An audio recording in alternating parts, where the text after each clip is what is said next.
आजादी के 75 वर्ष पूर्ण होने पर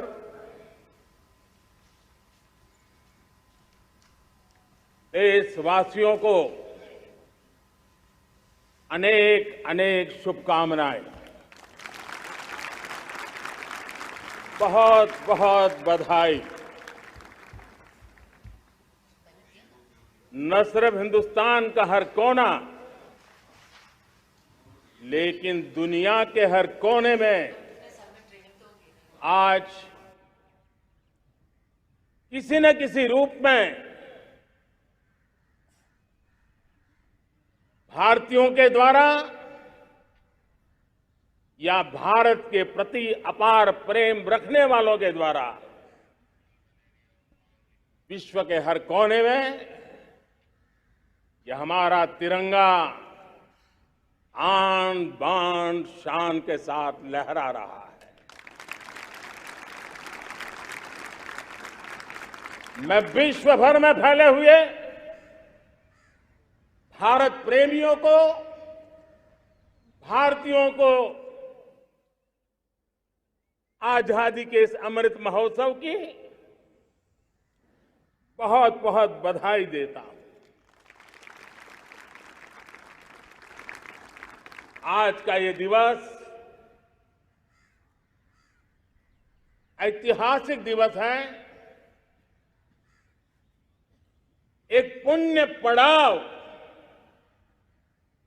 एक नई राह, एक नए संकल्प और नए सामर्थ्य के साथ कदम बढ़ाने का ये शुभ अवसर है।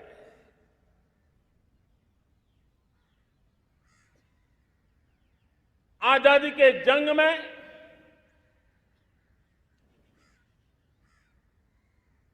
गुलामी का पूरा कालखंड संघर्ष में बीता है। हिंदुस्तान का कोई कोना ऐसा नहीं था, कोई काल ऐसा नहीं था जब देशवासियों ने सैकड़ों सालों तक गुलामी के खिलाफ जंग न किया हो, जीवन न खपाया हो, यातनाएं न झेली हो, आहुति न दी हो। आज हम सब देशवासियों के लिए ऐसे हर महापुरुष को, हर त्यागी को, हर बलिदानी को नमन करने का अवसर है, उनका ऋण स्वीकार करने का अवसर है और उनका स्मरण करते हुए उनके सपनों को जल्द से जल्द पूरा करने का संकल्प लेने का भी अवसर है।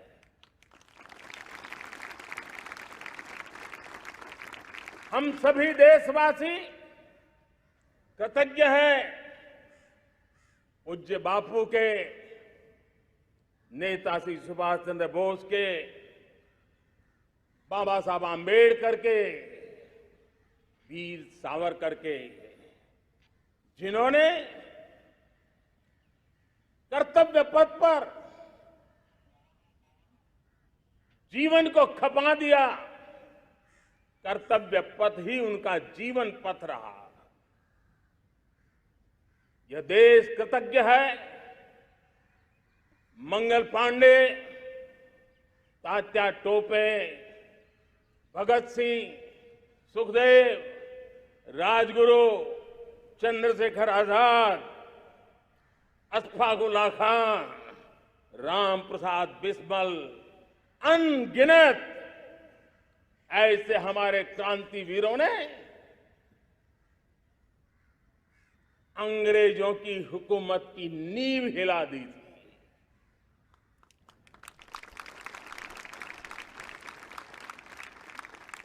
यह राष्ट्र कृतज्ञ है उन वीरांगनाओं के लिए, रानी लक्ष्मीबाई हो, झलकारी बाई, दुर्गा भाभी, रानी गाइदिन्ल्यो, रानी चेन्नम्मा, बेगम हजरत महल, वेलु नाचियार। भारत की नारी शक्ति क्या होती है, भारत की नारी शक्ति का संकल्प क्या होता है, भारत की नारी त्याग और बलिदान की क्या पराकाष्ठा कर सकती है, वैसी अनगिनत वीरांगनाओं का स्मरण करते हुए हर हिंदुस्तानी गर्व से भर जाता है।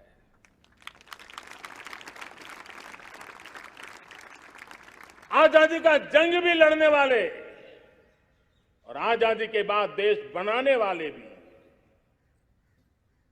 डॉक्टर राजेंद्र प्रसाद जी हो, नेहरू जी हो, सरदार वल्लभ भाई पटेल, श्यामा प्रसाद मुखर्जी, लाल बहादुर शास्त्री, दीनदयाल उपाध्याय, जयप्रकाश नारायण, राम मनोहर लोहिया, आचार्य विनोबा भावे, नानाजी देशमुख, सुब्रमण्यम भारती, अनगिनत ऐसे महापुरुषों को आज नमन करने का अवसर है। जब आजादी के जंग की चर्चा करते हैं तो हम उन जंगलों में जीने वाले हमारे आदिवासी समाज का भी गौरव करना हम नहीं भूल सकते हैं। भगवान बिरसा मुंडा, सिद्धो कान्हू, अल्लूरी सीताराम राजू, गोविंद गुरु, अनगिनत नाम है जिन्होंने आजादी के आंदोलन की आवाज बन करके दूर सुदूर जंगलों में भी मेरे आदिवासी भाई बहनों में, माताओं में, युवकों में मातृभूमि के लिए जीने मरने की प्रेरणा जगाई। ये देश का सौभाग्य रहा है कि आजादी के जंग के कई रूप रहे हैं और उसमें एक रूप वो भी था जिसमें नारायण गुरु हो, स्वामी विवेकानंद हो, महर्षि अरविंदो हो, गुरुदेव रविंद्रनाथ टैगोर हो, ऐसे अनेक महापुरुष हिंदुस्तान के हर कोने में, हर कान में भारत की चेतना को जगाते रहे, भारत को चेतनवंत बनाते रहे। अमृत महोत्सव के दौरान देश ने पूरे एक साल से हम देख रहे हैं, 2021 में दांडी यात्रा से प्रारंभ हुआ, स्मृति दिवस को संवारते हुए हिंदुस्तान के हर जिले में, हर कोने में देशवासियों ने आजादी के अमृत महोत्सव के लक्षावधि कार्यक्रम किए। शायद इतिहास में इतना विशाल, व्यापक, लंबा एक ही मकसद का उत्सव मनाया गया हो, वो शायद पहली घटना हुई होगी। और हिंदुस्तान के हर कोने में उन सभी महापुरुषों को याद करने का प्रयास किया गया जिनको किसी न किसी कारणवश इतिहास में जगह न मिली या उनको भुला दिया गया था। आज देश ने खोज करके हर कोने में ऐसे वीरों को, महापुरुषों को, त्यागियों को, बलिदानियों को, सत्याग्रहियों को याद किया, नमन किया। अमृत महोत्सव के दरमियान इन सभी महापुरुषों को नमन करने का अवसर रहा। कल 14 अगस्त को भारत ने विभाजन विभीषिका स्मृति दिवस भी बड़े भारी मन से हृदय के गहरे गांवों को याद करते हुए उन कोटि कोटि जनों ने बहुत कुछ सहन किया था। तिरंगे की शान के लिए सहन किया था। मातृभूमि की मिट्टी से मोहब्बत के कारण सहन किया था और धैर्य नहीं खोया था। भारत के प्रति प्रेम ने नई जिंदगी की शुरुआत करने का उनका संकल्प नमन करने योग्य है, प्रेरणा पाने योग्य है। आज जब हम आजादी का अमृत महोत्सव मना रहे हैं तो पिछले 75 साल में देश के लिए जीने मरने वाले, देश की सुरक्षा करने वाले, देश के संकल्पों को पूरा करने वाले, चाहे सेना के जवान हो, पुलिस के कर्मी हो,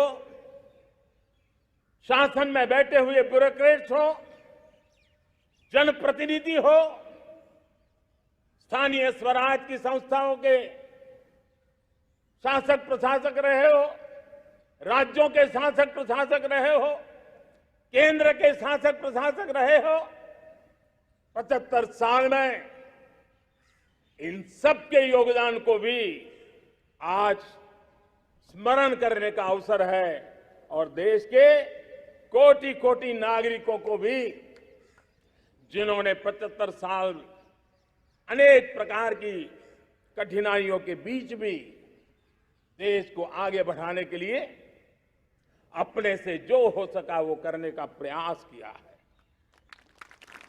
मेरे प्यारे देशवासियों, 75 साल की हमारी ये यात्रा अनेक उतार चढ़ाव से भरी हुई है। सुख दुख की छाया मंडराती रही है और इसके बीच भी हमारे देशवासियों ने उपलब्धियां की है, पुरुषार्थ किया है, हार नहीं मानी है, संकल्पों को ओझल नहीं होने दिया है। और इसलिए और ये भी सच्चाई है कि सैकड़ों सालों के गुलामी के कालखंड ने भारत के मन को, भारत के मानवीय की भावनाओं को गहरे घाव किए थे, गहरी चोटें पहुंचाई थी, लेकिन उसके भीतर एक जिद भी थी, एक जिजीविषा भी थी, एक जुनून भी था, एक जोम भी था। और उसके कारण अभावों के बीच में भी, उपहास के बीच में भी, और जब आजादी का जंग अंतिम चरण में था तो देश को डराने के लिए, निराश करने के लिए, हताश करने के लिए सारे उपाय किए गए थे। अगर आजादी आई, अंग्रेज चले जाएंगे तो देश टूट जाएगा, बिखर जाएंगे, लोग अंदर अंदर लड़ करके मर जाएंगे, कुछ नहीं बचेगा, अंधकार युग में भारत चला जाएगा। न जाने क्या क्या आशंकाएं व्यक्त की गई थी, लेकिन उनको पता नहीं था ये हिंदुस्तान की मिट्टी है। इस मिट्टी में वो सामर्थ्य है जो शासकों से भी परे सामर्थ्य का एक अंतर प्रभार लेकर के जीता रहा है, सदियों तक जीता रहा है। और उसी का परिणाम है हमने क्या कुछ नहीं झेला। कभी अन्न का संकट झेला, कभी युद्ध के शिकार हो गए, आतंकवाद ने डगर डगर चुनौतियां पैदा की, निर्दोष नागरिकों को मौत के घाट उतार दिया गया, छद्म युद्ध चलते रहे, प्राकृतिक आपदाएं आती रही, सफलता विफलता, आशा निराशा, न जाने कितने पड़ाव आए हैं, लेकिन इन पड़ाव के बीच भी भारत आगे बढ़ता रहा। भारत की विविधता, जो औरों को भारत के लिए बोझ लगती थी, वो भारत की विविधता ही भारत की एक अनमोल शक्ति है, शक्ति का एक अटूट प्रवाह है। और दुनिया को पता नहीं था कि भारत के पास एक इनहेरेंट सामर्थ्य है, एक संस्कार सरिता है, एक मन मस्तिष्क का विचारों का बंधन है, और वो है भारत लोकतंत्र की जननी है, मदर ऑफ डेमोक्रेसी है। और जिनके जहन में लोकतंत्र होता है,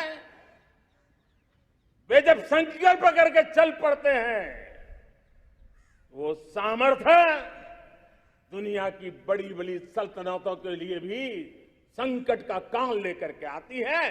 ये मदर ऑफ डेमोक्रेसी, ये लोकतंत्र की जननी हमारे भारत ने सिद्ध कर दिया कि हमारे पास ये एक अनमोल सामर्थ्य है। मेरे प्यारे देशवासियों, 75 साल की यात्रा में आशाएं, अपेक्षाएं, उतार चढ़ाव सब कुछ के बीच में हर एक के प्रयास से हम जहां तक पहुंच पाए थे, पहुंचे थे।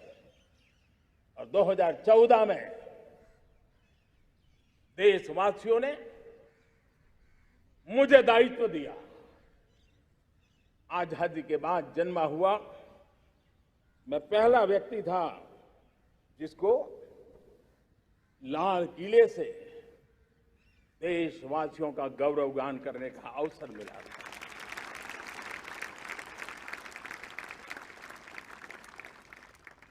लेकिन मेरे दिल में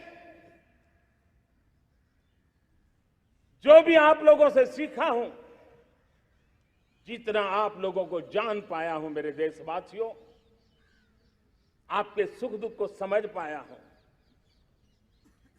देश की आशा अपेक्षाओं के भीतर वो कौन सी आत्मा बसती है, उसको जितना मैं समझ पाया हूं, उसको लेकर के मैंने अपना पूरा कालखंड देश के उन लोगों को एम्पावर करने में खपाया। मेरे दलित हो, शोषित हो, पीड़ित हो, वंचित हो, आदिवासी हो, महिला हो, युवा हो, किसान हो, दिव्यांग हो, पूरब हो, पश्चिम हो, उत्तर हो, दक्षिण हो, समुद्र का तट हो, हिमालय की कंदराएं हो, हर कोने में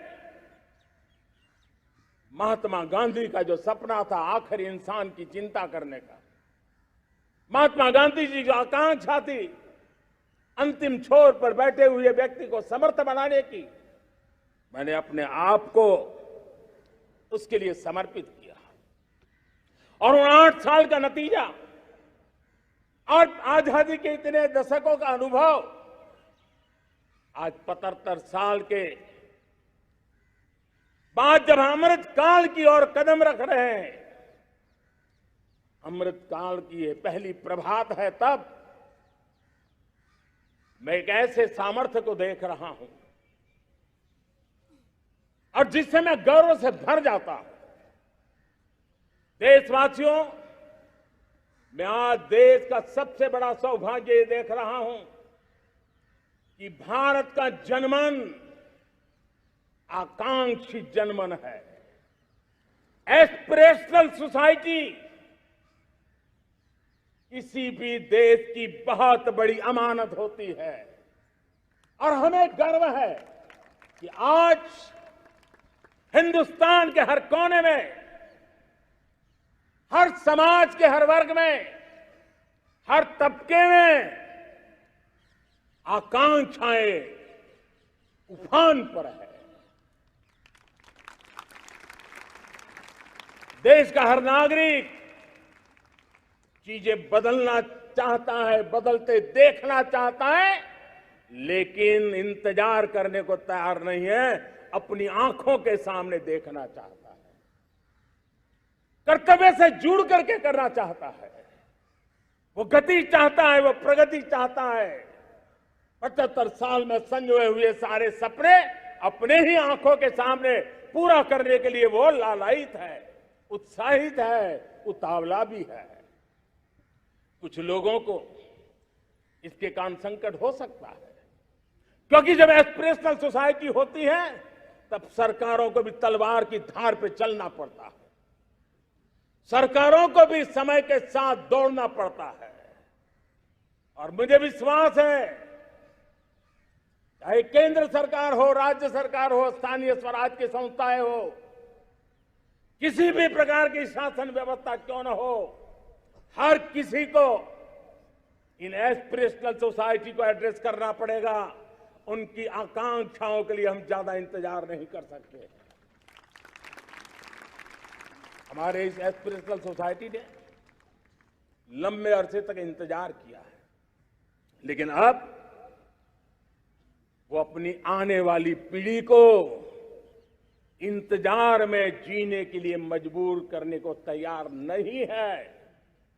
और इसलिए ये अमृत काल का पहली प्रभात हमें उस एस्पिरेशनल सोसाइटी की आकांक्षाओं को पूरा करने के लिए एक बहुत बड़ा सुनहरा अवसर लेकर के आई है।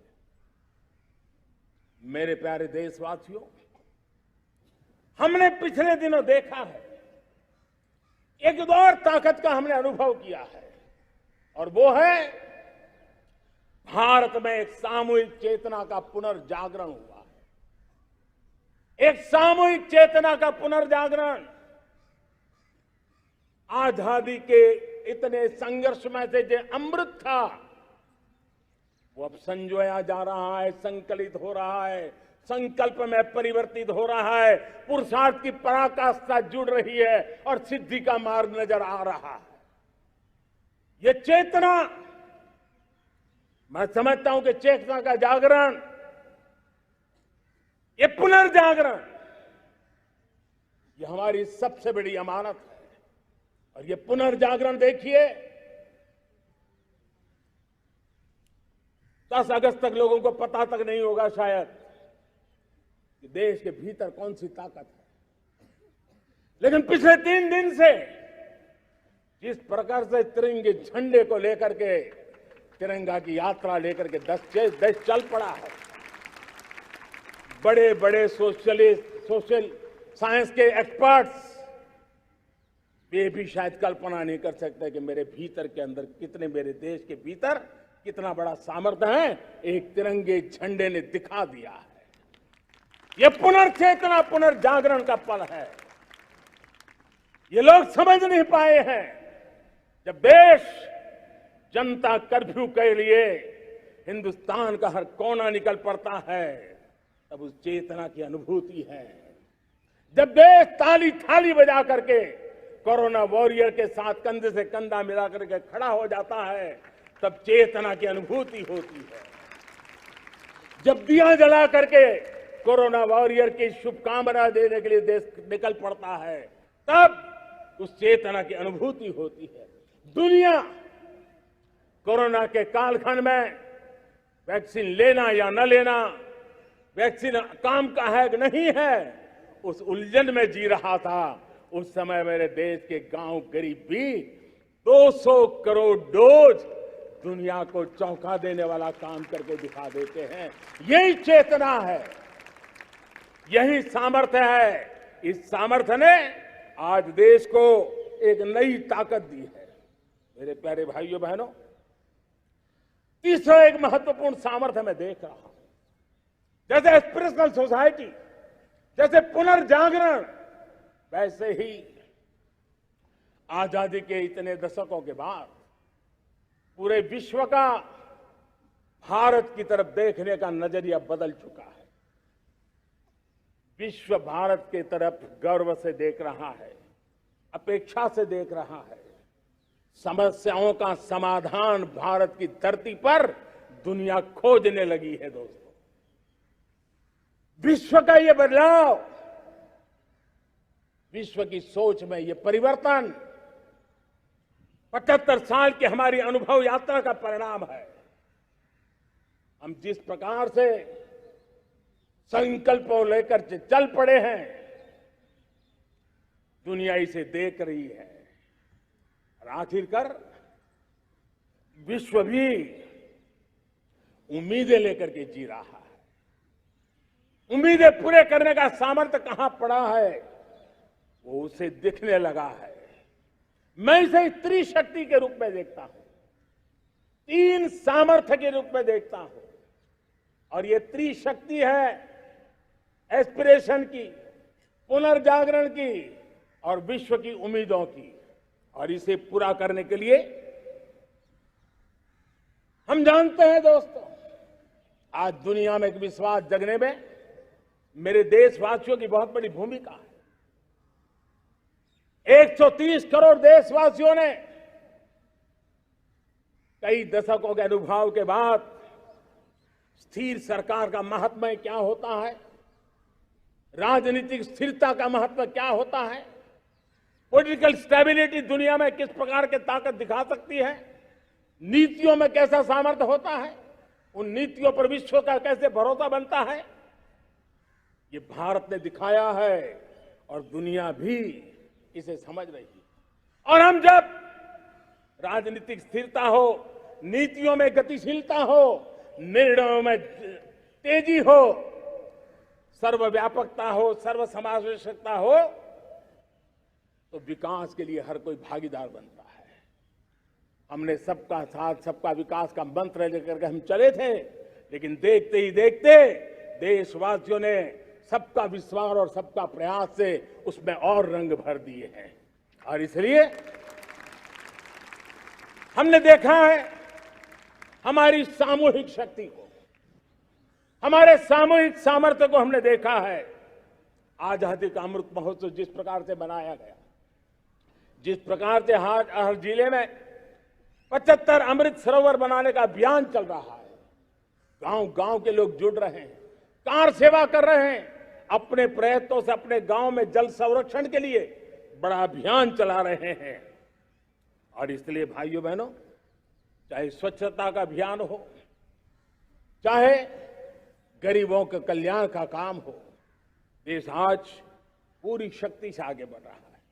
लेकिन भाइयों बहनों, हम लोग आजादी के अमृत काल में हमारी 75 साल की यात्रा को, उसका गौरवगान करते रहेंगे, अपनी ही पीठ थपथपाते रहेंगे, तो हमारे सपने कहीं दूर चले जाएंगे। और इसलिए 75 साल का कालखंड कितना ही शानदार रहा हो, कितने ही संकटों वाला रहा हो, कितने ही चुनौतियों वाला रहा हो, कितने ही सपने अधूरे दिखते हो, उसके बावजूद भी आज जब हम अमृत काल में प्रवेश कर रहे हैं, अगले 25 वर्ष हमारे देश के लिए अत्यंत महत्वपूर्ण है। और इसलिए जब मैं आज मेरे सामने लाल किले पर से 130 करोड़ देशवासियों के सामर्थ्य का स्मरण करता हूं, उनके सपनों को देखता हूं, उनके संकल्पों की अनुभूति करता हूं, तो साथियों मुझे लगता है आने वाले 25 साल के लिए हमें उस 5 पंच प्राण पर अपनी शक्ति को केंद्रित करनी होगी, अपने संकल्पों को केंद्रित करना होगा, अपने सामर्थ्य को केंद्रित करना होगा। और हमें उन पंच प्राण को लेकर के 2047 जब आजादी के 100 साल होंगे, आजादी के दीवानों के सारे सपने पूरे करने का जिम्मा उठा करके चलना होगा। जब मैं पंच प्राण की बात करता हूं, तो पहला प्राण, अब देश बड़े संकल्प लेकर के ही चलेगा। बहुत बड़े संकल्प लेकर के चलना होगा और वो बड़ा संकल्प है विकसित भारत। अब उससे कुछ कम नहीं होना चाहिए। बड़ा संकल्प। दूसरा प्राण है किसी भी कोने में हमारे मन के भीतर, हमारे आदतों के भीतर गुलामी का एक भी अंश अगर भी अभी भी है तो उसको किसी भी हालत में बचने नहीं देना। अब 100%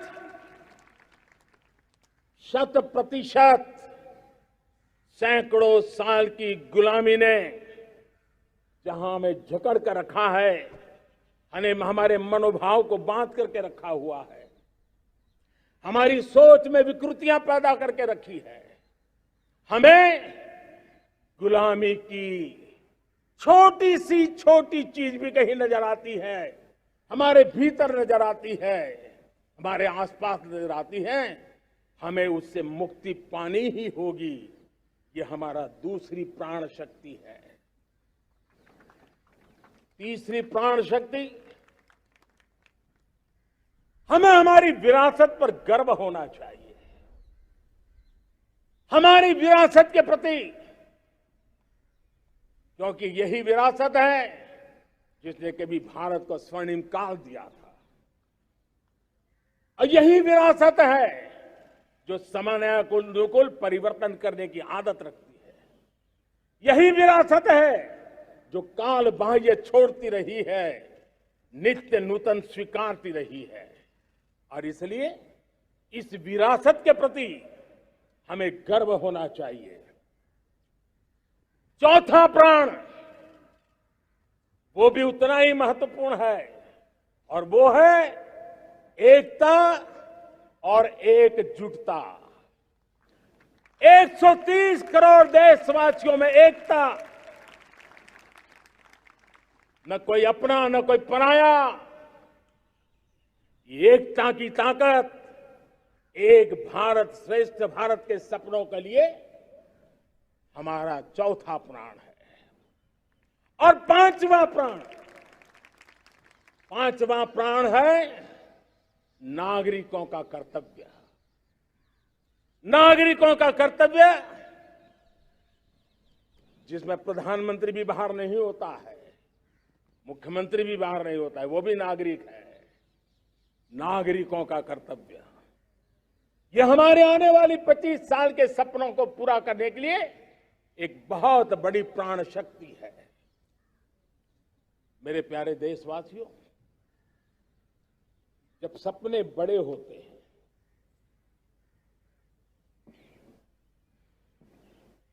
जब संकल्प बड़े होते हैं, तो पुरुषार्थ भी बहुत बड़ा होता है, शक्ति भी बहुत बड़ी मात्रा में जुट जाती है। अब कोई कल्पना कर सकता है कि देश 40-42 के कालखंड को याद कीजिए। देश उठ खड़ा हुआ था, किसी ने हाथ में झाड़ू लिया था, किसी ने तकली ली थी, किसी ने रेंटिया लिया था, किसी ने सत्याग्रह का मार्ग चुना था, किसी ने संघर्ष का मान चुना था, किसी ने क्रांति की वीरता का रास्ता चुना था। लेकिन संकल्प बड़ा था, आजादी। और ताकत देखिए, बड़ा संकल्प था तो आजादी लेके रहे। हम आजाद हो गए। अगर संकल्प छोटा होता, सीमित होता, तो शायद आज भी संघर्ष करने के दिन चालू रहते। लेकिन संकल्प बड़ा था तो हमने हासिल भी किया। मेरे प्यारे देशवासियों, अब आज जब अमृत काल की पहली प्रभात है, तो हमें इस 25 साल में विकसित भारत बना के रहना है। अपनी आंखों के सामने, और जो 20, 22, 25 साल के नौजवान मेरे देश के मेरे सामने हैं, मेरे देश के नौजवानों, जब देश आजादी के 100 साल मनाएगा तब आप 50-55 के हुए होंगे। मतलब आपके जीवन का ये स्वर्णिम काल, आपकी उम्र के ये 25-30 साल भारत के सपनों को पूरा करने का काल है। आप संकल्प लेकर के मेरे साथ चल पड़िए साथियों, तिरंगे झंडे की शपथ लेकर के चल पड़िए। हम सब पूरी ताकत से लगे आए। बड़ा संकल्प, मेरा देश विकसित देश होगा, डेवलप कंट्री होगा। विकास के हर पैरामीटर में हम मानव केंद्रीय व्यवस्था को विकसित करेंगे। हमारे केंद्र में मानव होगा, हमारे केंद्र में के मानव की आशा आकांक्षाएं होगी। हम जानते हैं भारत जब बड़े संकल्प करता है तो करके भी दिखाता है। जब मैंने यहां स्वच्छता की बात कही थी मेरे पहले भाषण में, देश चल पड़ा, जिससे जहां हो सका स्वच्छता की ओर आगे बढ़ा और गंदगी के प्रति नफरत एक स्वभाव बनता गया। यही तो देश है जिसने इसको करके दिखाया है और कर भी रहा है, आगे भी कर रहा है। यही तो देश है जिसने वैक्सीनेशन, दुनिया दुविधा में थी, 200 करोड़ का लक्ष्य पार कर लिया, समय सीमा में कर लिया, पुराने सारे रिकॉर्ड तोड़ के कर लिया। ये देश कर सकता है। हमने तय किया था देश को खाड़ी के तेल पर हम गुजारा करते हैं, झाड़ी के तेल की ओर कैसे बढ़े। 10% इथेनॉल ब्लेंडिंग का सपना बड़ा लगता था, पुराना इतिहास बताता था संभव नहीं है, लेकिन समय से पहले 10% इथेनॉल ब्लेंडिंग करके देश ने इस सपने को पूरा कर दिया। भाइयों बहनों, 2.5 करोड़ लोगों को इतने कम समय में बिजली कनेक्शन पहुंचाना छोटा काम नहीं था, देश ने करके दिखाया। लाखों परिवारों के घर में जल से नल, नल से जल, नल से जल पहुंचाने का काम आज देश तेज गति से कर रहा है। खुले में शौच से मुक्ति भारत के अंदर आज संभव हो पाया है। मेरे प्यारे देशवासियों, अनुभव कहता है कि एक बार हम सब संकल्प लेकर के चल पड़े तो हम निर्धारित लक्ष्यों को पार कर सकते हैं। रिन्यूएबल एनर्जी का लक्ष्य हो, देश में नए मेडिकल कॉलेज बनाने का इरादा हो, डॉक्टरों की तैयारी करवानी हो, हर क्षेत्र में पहले से गति बहुत बड़ी है।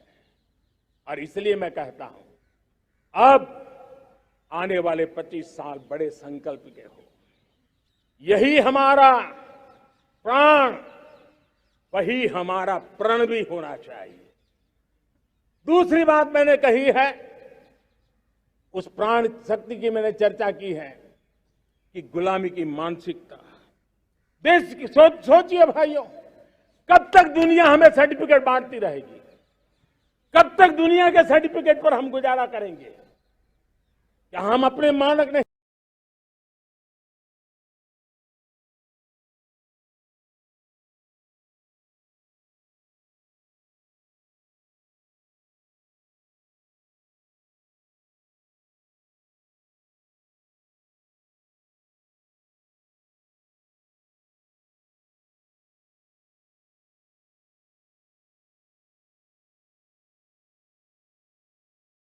बनाएंगे? क्या 130 करोड़ का देश अपने मानकों को पार करने के लिए पुरुषार्थ नहीं कर सकता है? हमें किसी भी हालत में औरों के जैसा दिखने की कोशिश करने की जरूरत नहीं है। हम जैसे हैं वैसे, लेकिन सामर्थ्य के साथ खड़े होंगे, ये हमारा मिजाज होना चाहिए। हमें गुलामी से मुक्ति चाहिए। हमारे मन के भीतर दूर दूर 7 समंदर के नीचे भी गुलामी का तत्व नहीं बच रहना चाहिए। और मैं आशा देखता हूं जिस प्रकार से नई राष्ट्रीय शिक्षा नीति बनी है, जिस मंथन के साथ बनी है, कोटि कोटि लोगों के विचार प्रवाह को संकलित करते हुए बनी है और भारत की धरती की जमीन से जुड़ी हुई शिक्षा नीति बनी है। रसखस हमारी धरती के मिले हैं। हमने जो कौशल्य पर बल दिया है, ये एक ऐसा सामर्थ्य है जो हमें गुलामी से मुक्ति की ताकत देगा। हमने देखा है कभी कभी तो हमारी टैलेंट भाषा के बंधनों में बन जाती है। ये गुलामी की मानसिकता का परिणाम है। हमें हमारे देश की हर भाषा पे गर्व होना चाहिए। वो हमें भाषा आती हो या ना आती हो, लेकिन मेरे देश की भाषा है, मेरे पूर्वजों ने दुनिया को दी हुई ये भेंट सौगात है, हमें गर्व होना चाहिए। मेरे साथियों, आज डिजिटल इंडिया का रूप हम देख रहे हैं, स्टार्टअप देख रहे हैं। कौन लोग हैं? ये वो टैलेंट है जो टियर 2, टियर 3 सिटी में किसी गांव गरीब के परिवार में बसे हुए लोग हैं। ये हमारे नौजवान हैं जो आज नई नई खोज के साथ दुनिया के सामने आ रहे हैं। गुलामी की मानसिकता हमें उसे तिलांजलि देनी पड़ेगी, अपने सामर्थ्य पे भरोसा करना होगा। दूसरी एक बात जो मैंने कही, तीसरी मेरी प्राण शक्ति की बात है, वो है हमारी विरासत पर हमें गर्व होना चाहिए। जब हम अपनी धरती से जुड़ेंगे, जब हम अपनी धरती से जुड़ेंगे, तभी तो ऊंचा उड़ेंगे।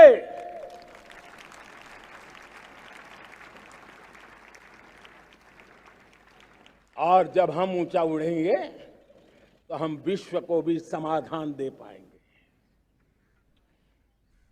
हमने देखा है जब हम अपनी चीजों पे गर्व करते हैं।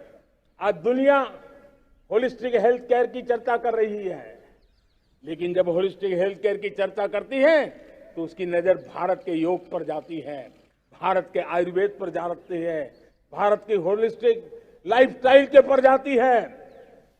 ये हमारी विरासत है, हम जो दुनिया को दे रहे हैं। दुनिया आज उससे प्रभावित हो रही है। अब हमारी ताकत देखिए, हम वो लोग हैं जो प्रकृति के साथ जीना जानते हैं, प्रकृति को प्रेम करना जानते हैं। आज विश्व पर्यावरण की जो समस्याओं से जूझ रहा है, हमारे पास वो विरासत है। ग्लोबल वार्मिंग की समस्याओं के समाधान का रास्ता हम लोगों के पास है, हमारे पूर्वजों ने दिया हुआ है। जब हम लाइफस्टाइल की बात करते हैं, एनवायरमेंट फ्रेंडली लाइफस्टाइल की बात करते हैं, हम लाइफ मिशन की बात करते हैं, तो दुनिया का ध्यान आकर्षित करते हैं। हमारे पास ये सामर्थ्य है। हमारा बड़ा धान, मोटा धान, मिलेट, हमारे यहां तो घर घर की चीज रही है। ये हमारी विरासत है। हमारे छोटे किसानों के परिश्रम से छोटी छोटी जमीन के टुकड़ों में फलने फूलने वाली हमारे धान। आज दुनिया अंतर्राष्ट्रीय स्तर पर मिलेट ईयर मनाने के लिए आगे बढ़ रही है। मतलब हमारी विरासत को आज दुनिया, हम उस पर गर्व करना सीखे। हमारे पास दुनिया को बहुत कुछ देना है। हमारे फैमिली वैल्यूज, विश्व के सामाजिक तनाव की जब चर्चा हो रही है, व्यक्तिगत तनाव की चर्चा होती है तो लोगों को योग दिखता है, सामूहिक तनाव की बात होती है तब भारत की पारिवारिक व्यवस्था दिखती है। संयुक्त परिवार की एक पूंजी सदियों से हमारी माताओं बहनों के त्याग बलिदान के कारण परिवार नाम की जो व्यवस्था विकसित हुई, ये हमारी विरासत है। इस विरासत पर हम गर्व कैसे करें? हम तो वो लोग हैं जो जीव में भी शिव देखते हैं। हम वो लोग हैं जो नर में नारायण देखते हैं। हम वो लोग हैं जो नारी तो नारायणी कहते हैं। हम वो लोग हैं जो पौधे में परमात्मा देखते हैं। हम वो लोग हैं जो नदी को मां मानते हैं। हम वो लोग हैं जो में हर कंकर में शंकर देखते हैं। यह हमारा सामर्थ्य है। हर नदी में मां का रूप देखते हैं। पर्यावरण की इतनी व्यापकता, विशालता, ये हमारा गौरव। हम विश्व के सामने जब खुद गर्व करेंगे तो दुनिया करेगी। भाइयों बहनों, हम वो लोग हैं जिसने दुनिया को वसुधैव कुटुंबकम का मंत्र दिया। हम वो लोग हैं जो दुनिया को कहते हैं एकम सत विप्रहा बदो वदंती। आज जो होलियर देन दाऊ का जो संकट चल रहा है, तुझसे बड़ा मैं हूं, ये जो तनाव का कारण बना हुआ है, दुनिया को एकम सत विप्रा बहुधा वदंती का ज्ञान देने वाली विरासत हमारे पास है। जो कहते हैं सत्य एक है, जानकार लोग उसको अलग अलग तरीके से कहते हैं। ये गौरव हमारा है। हम लोग हैं जो कहते हैं यत पिंडे तद ब्रह्मांडे। कितनी बड़ी सोच है। जो ब्रह्मांड में है वो हर जीव मात्र में है। यत पिंडे तद ब्रह्मांडे, ये कहने वाले हम लोग हैं। हम वो लोग हैं जिसने दुनिया का कल्याण देखा है। हम जन कल्याण से जग कल्याण के राही रहे हैं। जन कल्याण से जग कल्याण की राह पर चलने वाले हम लोग जब दुनिया की कामना करते हैं तब कहते हैं सर्वे अपनी सुखिनः सन्तु सर्वे सन्तु निरामया। सबके सुख की बात, सबके आरोग्य की बात करना, ये हमारी विरासत है। और इसलिए हम बड़ी शान के साथ हमारी इस विरासत का गर्व करना सीखें। ये प्राण शक्ति है हमारी, जो हमें 25 साल के सपनों पूरा करने के लिए जरूरी है। उसी प्रकार से मेरे प्यारे देशवासियों,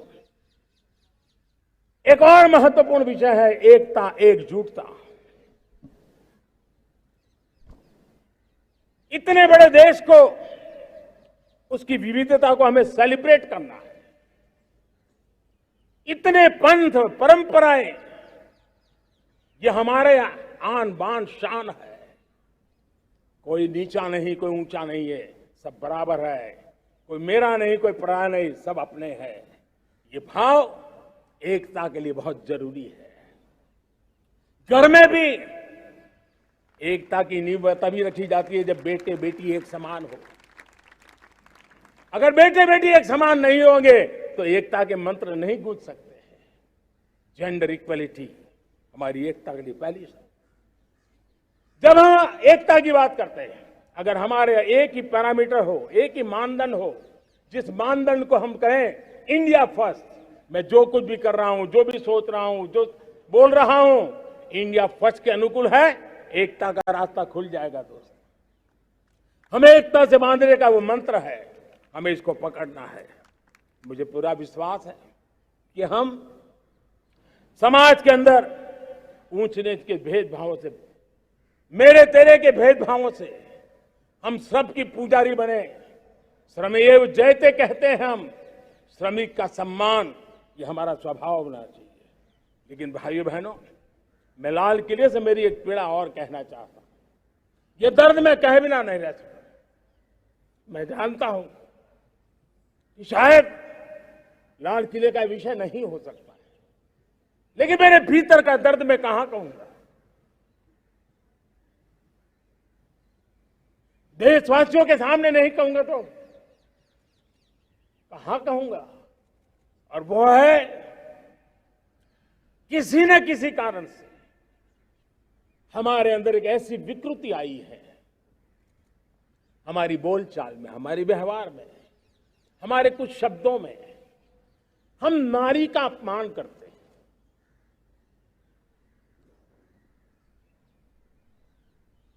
क्या हम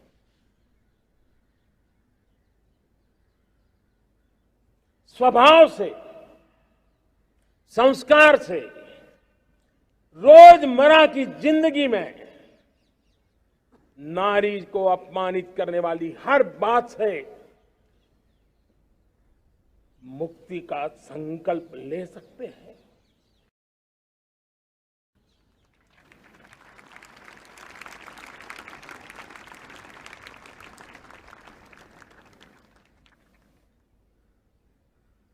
नारी का गौरव राष्ट्र के सपने पूरे करने में बहुत बड़ी पूंजी बनने वाला है। ये सामर्थ्य मैं देख रहा हूं और इसलिए मैं इस बात का आग्रही हूं, मेरे प्यारे देशवासियों, मैं पांचवी प्राण शक्ति की बात करता हूं और वो पांचवी प्राण शक्ति है नागरिक का कर्तव्य। दुनिया में जिन जिन देशों ने प्रगति की है, जिन जिन देशों ने कुछ अचीव किया है, व्यक्तिगत जीवन में भी जिसने अचीव किया है, कुछ बातें उभर करके सामने आती हैं। एक, अनुशासित जीवन। दूसरा, कर्तव्य के प्रति समर्पण। व्यक्ति की जीवन की सफलता हो, समाज की हो, परिवार की हो, राष्ट्र की हो, ये मूलभूत मार्ग है, ये मूलभूत प्राण शक्ति है और इसलिए हमें कर्तव्य पर बल देना ही होगा। ये शासन का काम है कि बिजली 24 घंटे पहुंचाने के लिए प्रयास करे, लेकिन ये नागरिक का कर्तव्य है कि जितनी ज्यादा यूनिट बिजली बचा सकते बचाएं।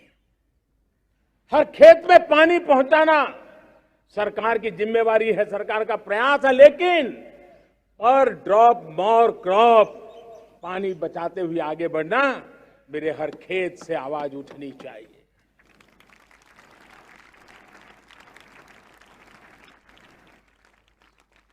केमिकल मुक्त खेती, ऑर्गेनिक फार्मिंग, प्राकृतिक खेती, ये हमारा कर्तव्य है। साथियों, चाहे पुलिस हो या पीपल हो, शासक हो या प्रशासक हो, ये नागरिक कर्तव्य से कोई अछूता नहीं हो सकता है। हर कोई अगर नागरिक के कर्तव्यों को निभाएगा तो मुझे विश्वास है कि हम इच्छित लक्ष्य को प्राप्त करने में समय से पहले सिद्धि प्राप्त कर सकते हैं। मेरे प्यारे देशवासियों, आज महर्षि अरविंदो की जन्म जयंती भी है। मैं उस महापुरुष के चरणों में नमन करता हूं, लेकिन हमें उस महापुरुष को याद करना होगा जिन्होंने कहा था, स्वदेशी से स्वराज, स्वराज से सुराज। ये उनका मंत्र है। हम सबको सोचना होगा कि हम कब तक दुनिया के और लोगों पर निर्भर रहेंगे। क्या हमारे देश का अन्न की आवश्यकता हो, हम आउटसोर्स कर सकते हैं क्या?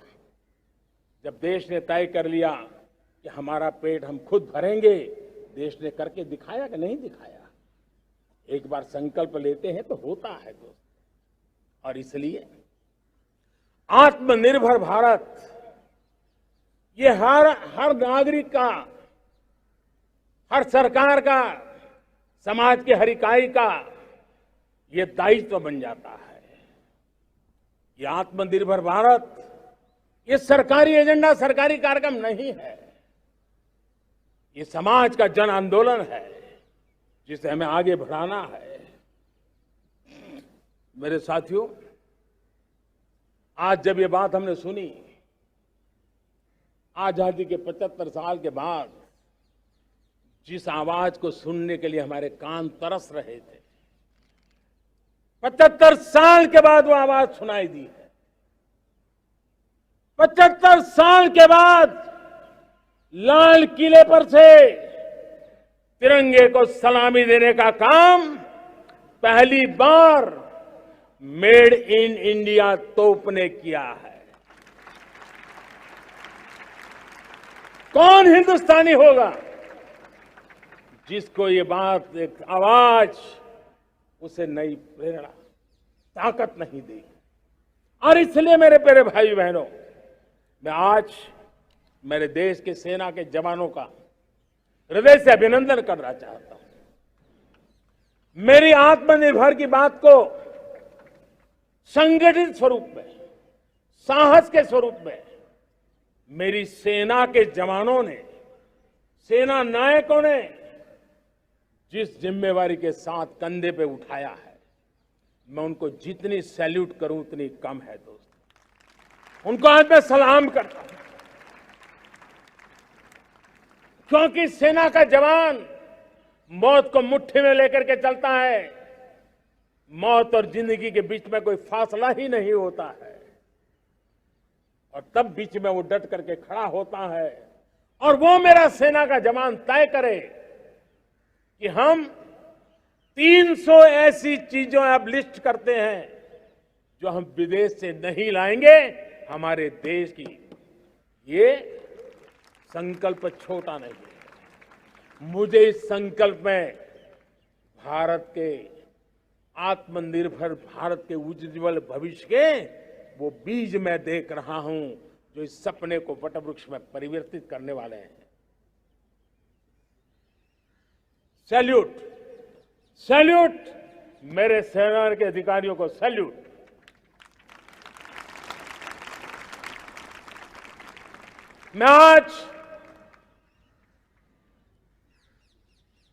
मैं मेरे छोटे छोटे बालकों को, 5 साल 7 साल की आयु के बालक, उनको भी सैल्यूट करना चाहता हूं, उनको भी सलाम करना चाहता हूं। जब देश के सामने चेतना जगी, मैंने सैकड़ों परिवारों से सुना है, 5-5, 7 साल के बच्चे घर में कह रहे हैं कि अब हम विदेशी खिलौने से नहीं खेलते। 5 साल का बच्चा घर में विदेशी खिलौने से नहीं खेलेंगे, ये जब सब संकल्प करता है ना, तब आत्मनिर्भर भारत उसकी रगों में दौड़ता है। आप देखिए, पीएलआई स्कीम 1 लाख करोड़ रुपया दुनिया के लोग हिंदुस्तान में अपना नसीब आजमाने आ रहे हैं, टेक्नोलॉजी लेकर के आ रहे हैं, रोजगार के नए अवसर बना रहे हैं। भारत मैन्युफैक्चरिंग हब बनता जा रहा है, आत्मनिर्भर भारत की बुनियाद बना रहा है। आज इलेक्ट्रॉनिक गुड्स मैन्युफैक्चरिंग हो, मोबाइल फोन का मैन्युफैक्चरिंग हो, आज देश बहुत तेजी से प्रगति कर रहा है। जब हमारा ब्रह्मोस दुनिया में जाता है, कौन हिंदुस्तानी होगा जिसका मन आसमान को न छूता होगा। दोस्तों, आज हमारी मेट्रो कोचेज, हमारी वंदे भारत ट्रेन विश्व के लिए आकर्षण बन रहा है। मेरे प्यारे देशवासियों, हमें आत्मनिर्भर बनना है हमारे एनर्जी सेक्टर में। हम कब तक एनर्जी के सेक्टर में किसी और पर डिपेंडेंट रहेंगे? और हमें सोलार का क्षेत्र हो, विंड एनर्जी का क्षेत्र हो, रिन्यूएबल के और भी जो रास्ते हो, मिशन हाइड्रोजन हो, बायोफ्यूल की कोशिश हो, इलेक्ट्रिक व्हीकल पर जाने की बात हो, हमें आत्मनिर्भर बन करके इन व्यवस्थाओं को आगे बढ़ाना होगा। मेरे प्यारे देशवासियों, आज प्राकृतिक खेती भी आत्मनिर्भर का एक मार्ग है। फर्टिलाइजर से जितनी ज्यादा मुक्ति, आज देश में नैनो फर्टिलाइजर के कारखाने की नई आशा लेकर के आए हैं। लेकिन प्राकृतिक खेती, केमिकल फ्री खेती आत्मनिर्भर को ताकत दे सकती है। आज देश में रोजगार के क्षेत्र में ग्रीन जॉब के नए नए क्षेत्र बहुत तेजी से खुल रहे हैं।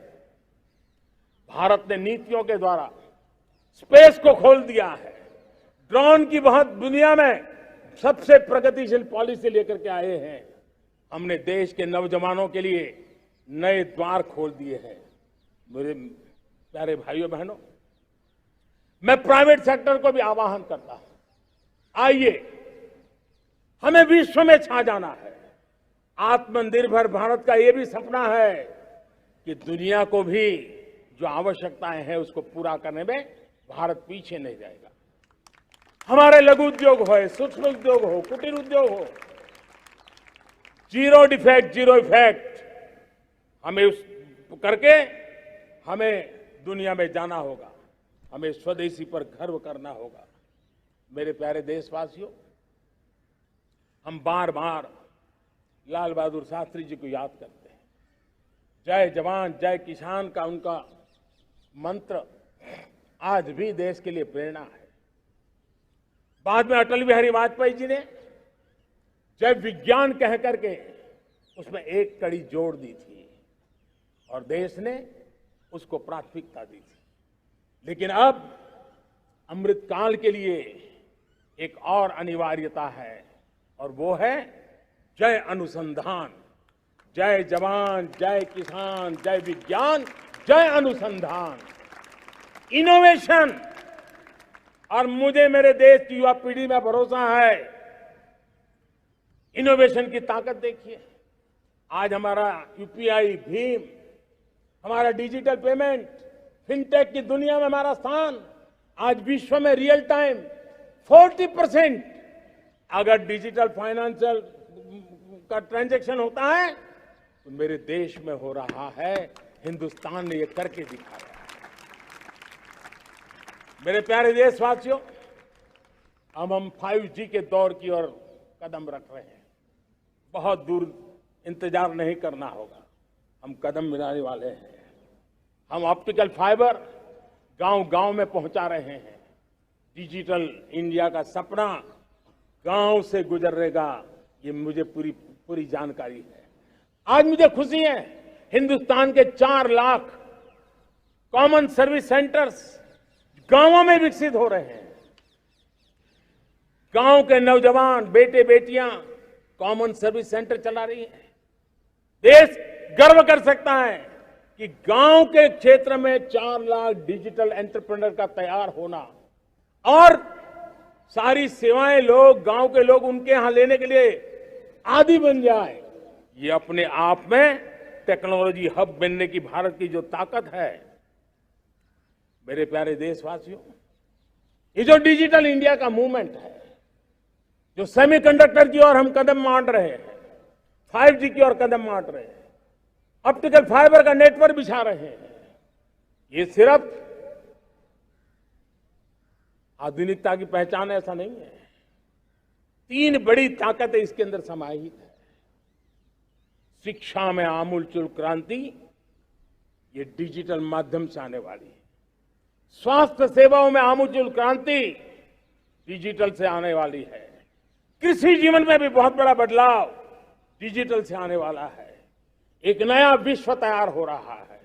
भारत उसे आगे बढ़ाने के लिए, और मैं साफ देख रहा हूं दोस्तों, ये डेकेड मानव जात के लिए टेकेड का समय है, टेक्नोलॉजी का डेकेड है।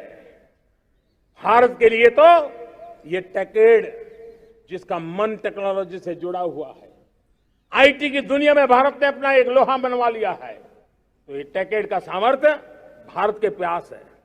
हमारा अटल इनोवेशन मिशन, हमारे इंक्यूबेशन सेंटर, हमारे स्टार्टअप एक नया पूरा क्षेत्र का विकास कर रहे हैं। युवा पीढ़ी के लिए नए अवसर लेकर के आ रहे हैं। स्पेस मिशन की बात हो, हमारा डीप ओशन मिशन की बात हो, समुद्र की गहराई में जाना हो या हमें आसमान को छूना हो, ये नए क्षेत्र हैं जिसको लेकर के हम आगे बढ़ रहे हैं। मेरे प्यारे देशवासियों, हम इस बात को न भूलें, और भारत ने सदियों से देखा हुआ है, जैसे देश में कुछ नमूना रूप कामों की जरूरत होती है, कुछ बड़ी बड़ी ऊंचाइयों की जरूरत होती है, लेकिन साथ साथ धरातल पर मजबूती बहुत आवश्यक होती है। भारत की आर्थिक विकास की संभावनाएं धरातल की मजबूती से जुड़ी हुई है, और इसलिए हमारे छोटे किसान, उनका सामर्थ्य, हमारे छोटे उद्यमी, उनका सामर्थ्य, हमारे लघु उद्योग, कुटीर उद्योग, सूक्ष्म उद्योग, रेहड़ी पटरी वाले लोग, घरों में काम करने वाले लोग, ऑटो रिक्शा चलाने वाले लोग, बस सेवाएं देने वाले लोग, ये समाज का जो सबसे बड़ा तबका है, इसका सामर्थ्यवान होना भारत के सामर्थ्य की गारंटी है। और इसलिए हमारे आर्थिक विकास की ये जो मूलभूत जमीनी ताकत है, उस ताकत को सर्वाधिक बल देने की दिशा में हमारा प्रयास चल रहा है। मेरे प्यारे देशवासियों, हमारे पास 75 साल का अनुभव है। हमने 75 साल में कई सारी सिद्धियां भी प्राप्त की हैं। हमने 75 साल के अनुभव में नए सपने भी संजोए हैं, नए संकल्प भी लिए हैं। लेकिन अमृतकाल के लिए हमारे मानव संसाधन का ऑप्टिमम आउटकम कैसे हो, हमारी प्राकृतिक संपदा का ऑप्टिमम आउटकम कैसे हो, इस लक्ष्य को लेकर के हमें चलना है। और तब मैं पिछले कुछ सालों से अनुभव से कहना चाहता हूं, आपने देखा होगा आज अदालत के अंदर देखिए, हमारी वकील के क्षेत्र में काम करने वाले हमारी नारी शक्ति किस ताकत के साथ नजर आ रही है। आप ग्रामीण क्षेत्र में जनप्रतिनिधि के रूप में देखिए, हमारी नारी शक्ति किस मिजाज से, समर्पित भाव से अपनी गांवों की समस्याओं को सुलझाने में लगी हुई है। आज ज्ञान का क्षेत्र देख लीजिए, विज्ञान का क्षेत्र देख लीजिए, हमारे देश की नारी शक्ति सिरमौर नजर आ रही है। आज हम पुलिस में देखें, हमारी नारी शक्ति लोगों की सुरक्षा की जिम्मेवारी उठा रही है। हम जीवन के हर क्षेत्र में देखें, खेलकूद का मैदान देखें या युद्ध की भूमि देखें, भारत की नारी शक्ति एक नए सामर्थ्य, नए विश्वास के साथ आगे आ रही है। मैं इसको भारत की 75 साल की जो यात्रा में जो योगदान है, उसमें अब कई गुना योगदान आने वाले 25 साल में मैं मेरी नारी शक्ति का देख रहा हूं, मेरी माताओं बहनों का, मेरी बेटियों का देख रहा हूं। और इसलिए ये सारे हिसाब किताब से ऊपर है, सारे आपके पैरामीटर से अतिरिक्त है। हम इस पर जितना ध्यान देंगे, हम जितने ज्यादा अवसर हमारी बेटियों को देंगे, जितनी सुविधाएं हमारी बेटियों के लिए केंद्रित करेंगे, आप देखना वो हमें बहुत कुछ लौटा करके देगी, वो देश को इस ऊंचाई पर ले जाएगी।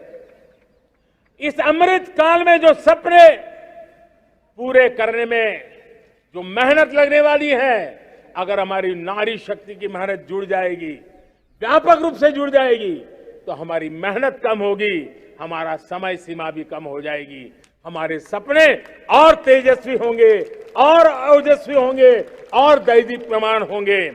और इसलिए आइए साथियों, हम जिम्मेवारियों को लेकर आगे बढ़े। मैं आज भारत के संविधान के निर्माताओं का भी धन्यवाद करना चाहता हूं, तो उन्होंने जो हमें फेडरल स्ट्रक्चर दिया है, उसके स्पिरिट को बनाते हुए, उसकी भावनाओं का आदर करते हुए हम कंधे से कंधा मिला करके इस अमृत काल में चलेंगे, तो सपने साकार होकर के रहेंगे।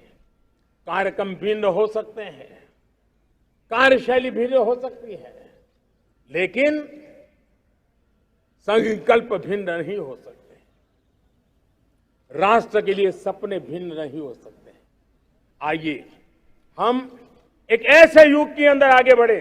मुझे याद है, जब मैं गुजरात का मुख्यमंत्री था, केंद्र में हमारे विचार की सरकार नहीं थी, लेकिन मेरे गुजरात में हर जगह पे मैं एक ही मंत्र लेके चलता था कि भारत के विकास के लिए गुजरात का विकास, भारत का विकास हम कहीं पर भी हो, हम सबके मन मस्तिष्क में रहना चाहिए। हमारे देश के कई राज्य हैं जिन्होंने देश को आगे बढ़ाने में बहुत भूमिका अदा की है। नेतृत्व किया है, कई क्षेत्रों में उदाहरण काम किए हैं। ये हमारे फेडरलिज्म को ताकत देते हैं। लेकिन आज समय की मांग है कि हमें कोऑपरेटिव फेडरलिज्म के साथ साथ कोऑपरेटिव कॉम्पिटिटिव फेडरलिज्म की जरूरत है। हमें विकास की स्पर्धा की जरूरत है।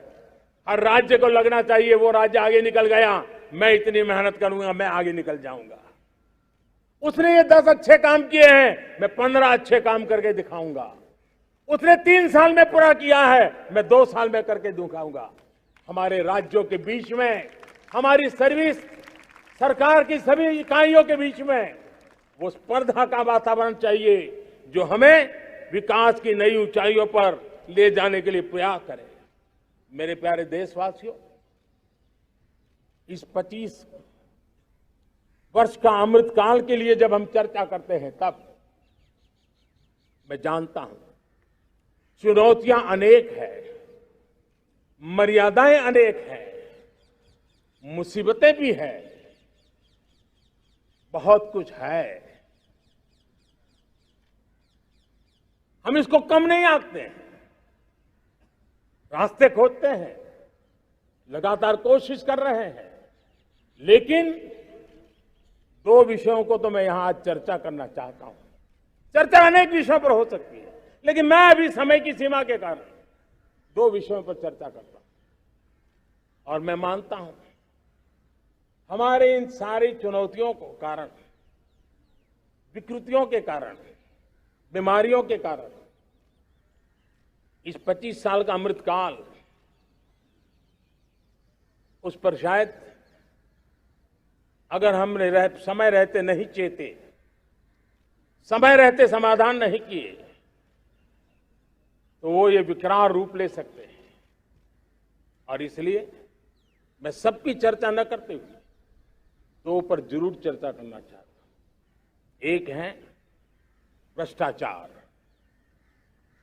दूसरा है भाई भतीजावाद, परिवारवाद। भारत जैसे लोकतंत्र में जहां लोग गरीबी से जूझ रहे हैं, जब ये तरफ से देखते हैं कि एक तरफ वो लोग हैं जिनके पास रहने के लिए जगह नहीं है, दूसरी तरफ वो तरह लोग हैं जिनको अपना चोरी किया हुआ माल रखने के लिए जगह नहीं है। ये स्थिति अच्छी नहीं है। और इसलिए हमें भ्रष्टाचार के खिलाफ पूरी ताकत से लड़ना है। पिछले 8 वर्षों में डायरेक्ट बेनिफिट ट्रांसफर के द्वारा, आधार, मोबाइल, इन सारे आधुनिक व्यवस्थाओं का उपयोग करते हुए 2 लाख करोड़ रुपए जो गलत हाथों में जाते थे,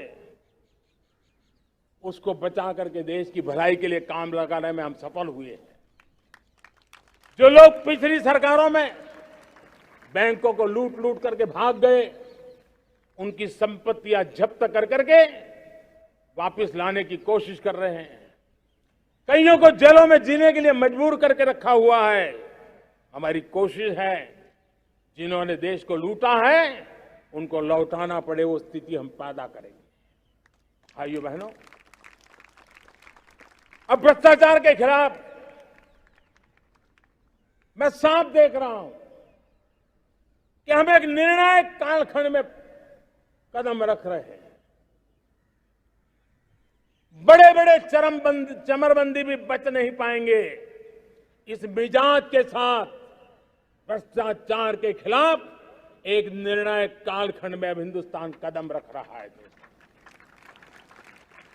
और मैं लाल किले की प्राचीर से बड़ी जिम्मेवारी के साथ कह रहा हूं। और इसलिए भाइयों बहनों,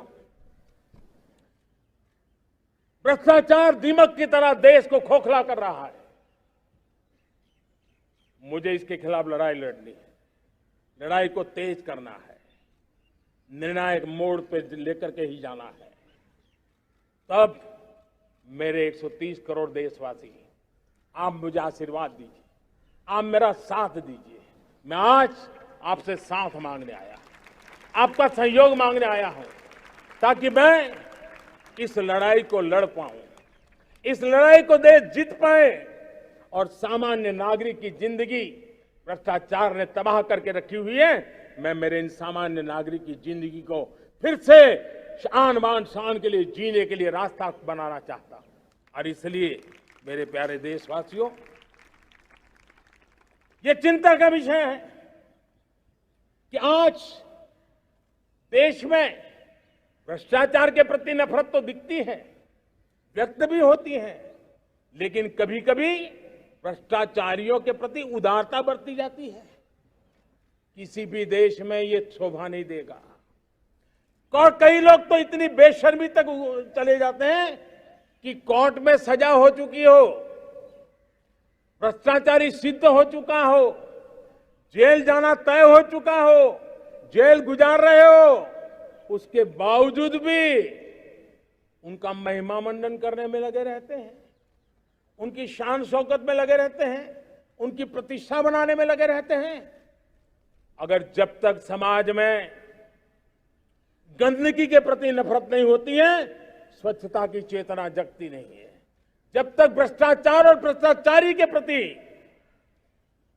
नफरत का भाव पैदा नहीं होता है, सामाजिक रूप से उसको नीचा देखने के लिए मजबूर नहीं करते, तब तक एक मानसिकता खत्म होने वाली नहीं है। और इसलिए भ्रष्टाचार के प्रति भी और भ्रष्टाचारियों के प्रति भी हमें बहुत जागरूक होने की जरूरत है। दूसरी एक चर्चा मैं करना चाहता हूं, भाई भतीजावाद। और जब मैं भाई भतीजावाद, परिवारवाद की बात करता हूं तो लोगों को लगता है मैं सिर्फ राजनीतिक क्षेत्र की बात करता हूं। जी नहीं, दुर्भाग्य से राजनीतिक क्षेत्र की उस बुराई ने हिंदुस्तान की हर संस्थाओं में परिवारवाद को पोषित कर दिया है। परिवारवाद हमारी अनेक संस्थाओं को अपने में लपेटे हुए है और उसके कारण मेरे देश की टैलेंट को नुकसान होता है, मेरे देश के सामर्थ्य को नुकसान होता है। जिनके पास अवसर की संभावनाएं हैं वो परिवारवाद, भाई भतीजे के बाद बाहर रह जाता है। भ्रष्टाचार का भी कारण ये भी एक बन जाता है ताकि उसका कोई भाई भतीजे के कार्य आसरा नहीं है तो लगता है चलो भाई कहीं से खरीद करके जगह बना लूं। इस परिवारवाद से, भाई भतीजावाद से हमें हर संस्थाओं में एक नफरत पैदा करनी पड़ी होगी, जागरूकता पैदा करनी होगी, तब हम हमारी संस्थाओं को बचा पाएंगे। संस्थाओं के उज्जवल भविष्य के लिए बहुत आवश्यक है।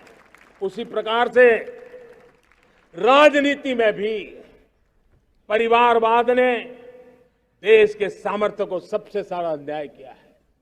परिवारवादी राजनीति परिवार की भलाई के लिए होती है, उसको देश की भलाई से कोई लेना देना नहीं होता है। और इसलिए लाल किले की प्राचीर से तिरंगे झंडे के आन बान शान के नीचे भारत के संविधान का स्मरण करते हुए मैं देशवासियों को खुले मन से कहना चाहता हूं, आइए हिंदुस्तान के राजनीति के शुद्धिकरण के लिए भी, हिंदुस्तान की सभी संस्थाओं के शुद्धिकरण के लिए भी हमें देश को इस परिवारवादी मानसिकता से मुक्ति दिला करके योग्यता के आधार पर देश को आगे ले जाने की ओर बढ़ना होगा। यह अनिवार्यता है, वरना हर किसी का मन कुंठित रहता है कि मैं उसके लिए योग्य था, मुझे नहीं मिला क्योंकि मेरा कोई चाचा, मामा, पिता, दादा, दादी, नाना, नानी कोई वहां थे नहीं। ये मनस्थिति किसी भी देश के लिए अच्छी नहीं। मेरे देश के नौजवानों, मैं आपके उज्जवल भविष्य के लिए, आपके सपनों के लिए मैं भाई भतीजावाद के खिलाफ लड़ाई में आपका साथ चाहता हूं। परिवारवादी राजनीति के खिलाफ लड़ाई में मैं आपका साथ चाहता हूं। ये संवैधानिक जिम्मेवारी मानता हूं मैं, ये लोकतंत्र की जिम्मेवारी मानता हूं मैं, ये लाल किले के प्राचीर से कही गई बात की ताकत में मानता हूं और इसलिए मैं आज आपका अवसर चाहता हूं। हमने देखा पिछले दिनों खेलों में, ऐसा तो नहीं है कि देश के पास पहले प्रतिभाएं नहीं रही होंगी, ऐसा तो नहीं है कि खेलकूद की दुनिया में हिंदुस्तान के नौजवान, हमारे बेटे बेटियां कुछ कर नहीं सकते, लेकिन सिलेक्शन भाई भतीजेबाद की चैनल से गुजरते थे और उसके कारण वो खेल के मैदान तक, उस देश तक तो पहुंच जाते थे। जीत हार से उन्हें लेना देना नहीं था। लेकिन जब ट्रांसपेरेंसी आई, योग्यता के आधार पर खिलाड़ियों का चयन होने लगा, पूर्ण पारदर्शिता से खेल के मैदान में सामर्थ्य का सम्मान होने लगा, आज देखिए दुनिया में खेल के मैदान में भारत का तिरंगा फहरता है, भारत का राष्ट्रगान गाया जाता है, गर्व होता है और परिवारवाद से मुक्ति होती है, भाई भतीजावाद से मुक्ति होती है, तो ये नतीजे आते हैं। मेरे प्यारे देशवासियों, ये ठीक है, चुनौतियां बहुत हैं। अगर इस देश के सामने करोड़ों संकट हैं तो करोड़ों समाधान भी है, और मेरा 130 करोड़ देशवासियों पर भरोसा है। 130 करोड़ देशवासी निर्धारित लक्ष्य के साथ, संकल्प के प्रति समर्पण के साथ, जब 130 करोड़ देशवासी एक कदम आगे रखते हैं ना, तो हिंदुस्तान 130 करोड़ कदम आगे बढ़ जाता है। इस सामर्थ्य को लेकर के हमने आगे बढ़ना है। इस अमृत काल में, जब ये अमृत काल की पहली बेला है, पहली प्रभात है, हमें आने वाले 25 साल को एक पल भी भूलना नहीं है। एक एक दिन, समय का प्रत्येक क्षण, जीवन का प्रत्येक कण मातृभूमि के लिए जीना, और तभी आजादी के दीवानों को हमारी सच्ची श्रद्धांजलि होगी। तभी 75 साल तक देश को यहां तक पहुंचाने में जिन जिन लोगों ने योगदान किया, उनका पुण्य स्मरण हमें काम आएगा। मैं देशवासियों से आग्रह करते हुए, नई संभावनाओं को संजोते हुए, नए संकल्पों को पार करते हुए, आगे बढ़ने का विश्वास लेकर के आज अमृत काल का आरंभ करते हैं। आजादी का अमृत महोत्सव अब अमृत काल की दिशा में पलट चुका है, आगे बढ़ चुका है। तब इस अमृत काल में सबका प्रयास अनिवार्य है, सबका प्रयास ही परिणाम लाने वाला है। टीम इंडिया की भावना ही देश को आगे बढ़ने वाली है। 130 करोड़ देशवासियों की ये टीम इंडिया एक टीम के रूप में आगे बढ़ करके सारे सपनों को साकार करेंगी। इसी पूरे विश्वास के साथ मेरे साथ बोलिए, जय हिंद, जय हिंद, जय हिंद। भारत माता की, भारत माता की, भारत माता की। वंदे वंदे वंदे। बहुत बहुत धन्यवाद।